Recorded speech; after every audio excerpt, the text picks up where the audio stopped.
All right, hello everyone, and welcome to this month's audio production town hall.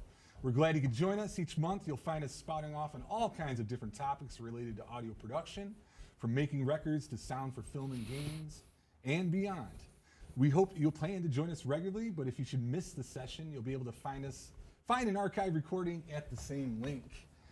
Today we'll be talking about Foley, which is, I started reading right off the card. Today we're talking about auto-tune, vocal tuning, and all things tuning.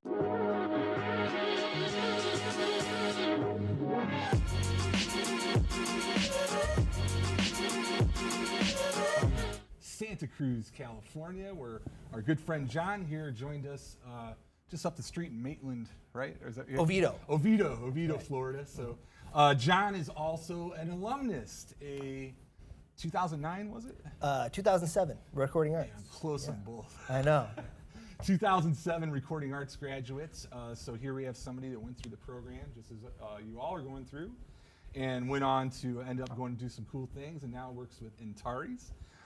So today, I guess we could talk a little bit about, John, if you want to tell us how life's been for you post Full Sail, and how you ended up at Antares and all that good stuff for the students. Absolutely. So started at Full Sail back in 2006 doing recording arts program. Finished in 2007, did some corporate AV work at a hotel here locally.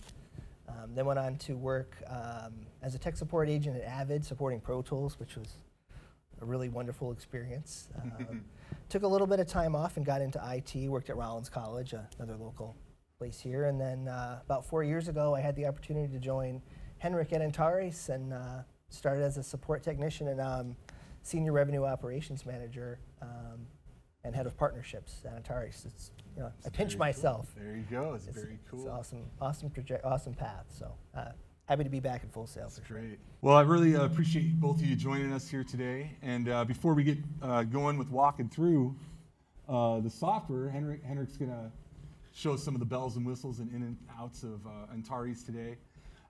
Just, as many of you students here that go through audio production, we show you, we kind of give you the basics of working with tuning and working with singers, and it's really an art form that I think everybody will agree with. It's a skill that you're going to work on for the rest of your life. Some of you might be really good at tuning the first time you jump into a plugin like Auto-Tune or Melodyne or whatever tool you're using. And some of you might have to really work at it. And personally, myself, I was privileged growing up. I had a bunch of music lessons. I had ear training in college. I've been a musician most of my life. And guess what happened the first time I used Auto-Tune? I butchered it. I didn't make it sound like what was appropriate for the genre. And that's kind of the first thing you sort of have to ask yourself is what sort of a musical genre are you working in? Because a lot of times that's going to dictate how much or how little or how heavily you use tuning correction or pitch correction. And now, as we've gotten into the 2000s and beyond, tuning is more so an effect sometimes that it is even used for its original intended use, which was pitch correction. So I think Henrik's going to guide us through a little bit of both of that today. And I guess we'll go ahead and switch it over to our guy Henrik here, and if he wants to share his screen, and we'll double check and make sure we got his audio, and then we can get a nice walk through Auto-Tune here.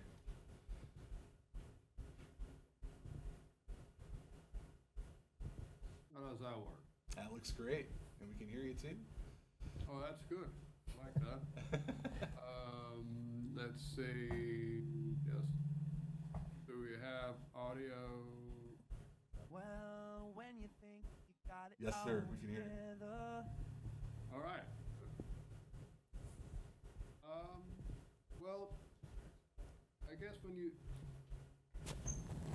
before using Auto-Tune, or I think any pitch correction program, one thing that I guess is maybe a little bit of a personal thing about it, but I think it's like any other plugins, whether it's an EQ or compressor or reverb or whatever.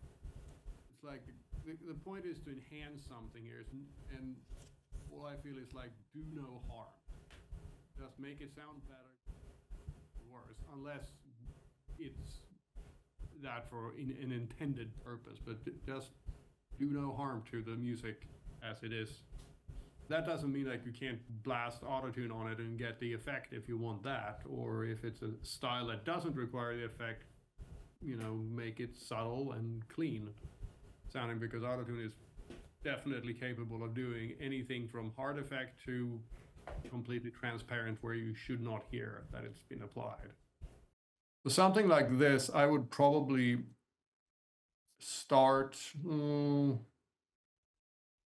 default is 20 milliseconds, which in this case would be too fast. I think you would hear it too much. So I would probably back it down maybe to somewhere between 50 and 80. You could try it somewhere around here. And this will get you a long way without moving too many other knobs. This should sound pretty good. So just a reminder where we started. We'll play this little beginning part. Somewhere over the rainbow. Obviously, this note here is very out of tune, but we can fix that now. So here is with it on. Somewhere over the rainbow. It didn't take very much to get it fairly in tune. If you want it even more nuanced, you can add a little bit of humanize, which this parameter lets through. On held notes, it will let through some of the vibrato more than if it's off. So if you turn it off a little bit, it's subtle, but it's there. You will get a little bit more variation on the vibrato. Somewhere over the rainbow. I hear a little bit on that last one. To me, that's too much. I would back that off because I feel like I want to hear it a little bit more in tune. That's really how I do transparent pitch correction. If there are a lot of bends in the audio, I might turn this one up, because this will, flex tune will let the note, if there are two notes, say a G and a G sharp, and you have a tone that you have 50 cents on each side of the center of the note before it becomes closer to the G sharp, or if you go down the G flat. When you turn flex tune off, it shrinks that and opens up a space between the notes where it doesn't tune. So if there's slides or bends in the vocals, or if it's an instrument like a guitar solo, you can just turn this up and it will let go on those bends and just not tune until it gets closer to the next pitch. So that's what this one does. So if you were to do flex tune all the way up, that will actually not apply any tuning. It will bypass it essentially. Oh, wow. Yeah, a little bit of this can go a long way, especially with bends. This particular piece probably wouldn't really do too much for that because there's no bends in this piece.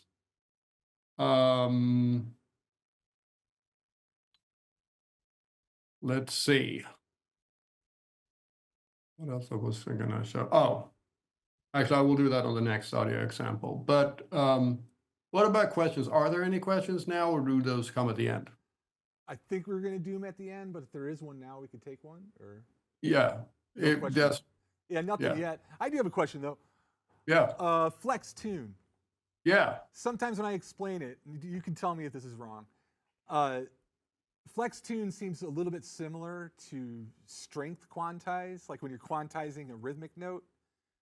Like, is it with flex tune, if it detects something that's like pretty close in pitch, will it kind of leave it alone? Whereas if it's a note that's a little farther out or away from that center, like you said, then it might bring it in. Something that's farther out, the more that you apply, or is it more towards the bends, like you were saying?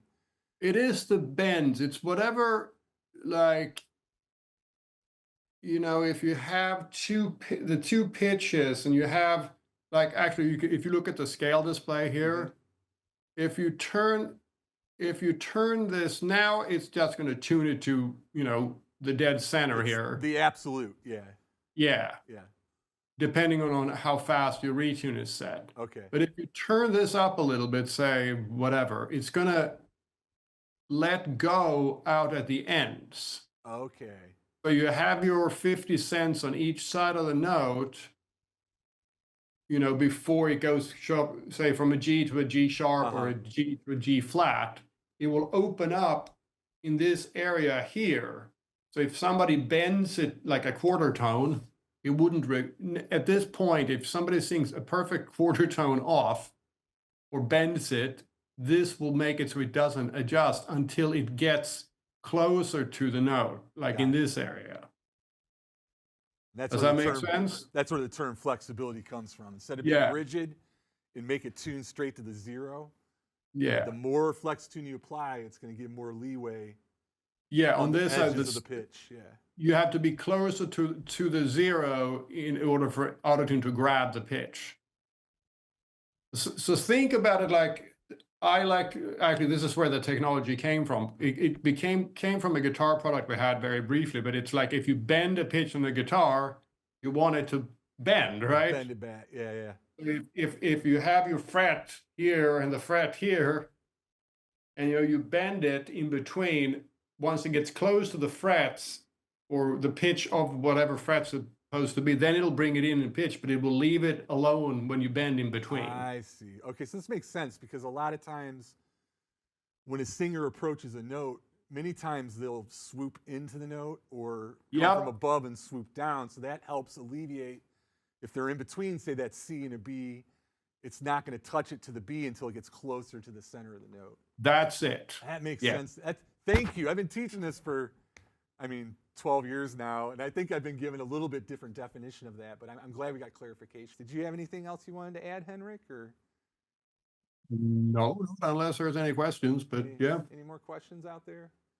No further questions at this time. No further question. I really do appreciate all the students for popping in. I think John and Henrik for giving us this overview. It's just been really nice, and hopefully we'll have Antares back again. We have the tech fairs coming up. We have a Hall of Fame, so hopefully we can fly Henrik out from Santa Cruz, get a little budget in, Right.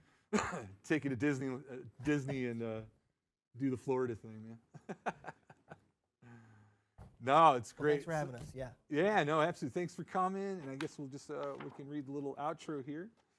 Sorry, I had it upside down. That's all the time we have today. Hope you enjoyed hearing from the guys from Antares today and learning about Autotune. We've enjoyed talking about it. Remember that the Audio Production Town Hall is a monthly event, ordinarily happening on the last Monday of the class month. Keep an eye on Full Sail 1 for information about next month's Town Hall. All right, thanks for joining, everybody.